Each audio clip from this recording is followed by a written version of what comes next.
Let's make a rum and tonic, an R&T.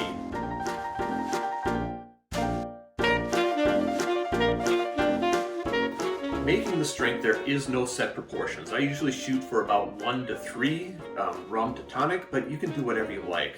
And you can use whatever glass you like. I'm going to be using a Collins today, and I'm going to start by filling this up with ice.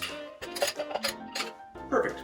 Now I'm going to take my rum, and I'm just using Trader Joe's Rum of the Gods. Nothing special magical about that. I'm going to put 2 ounces of that in the bottom of my glass. 2 ounces is 60 milliliters. And then I'm going to top it with my tonic water. If you'd like, you can give it a light stir. I don't have my spoon on me, so I'm just going to push the ice down a couple of times to help mix that up. And add my straw and garnish. A traditional garnish for this would be a lime wedge or a lime wheel. I've got a lime wheel, so that's what I'm using. And that's it, an R&T, rum and tonic. Drink with good spirits.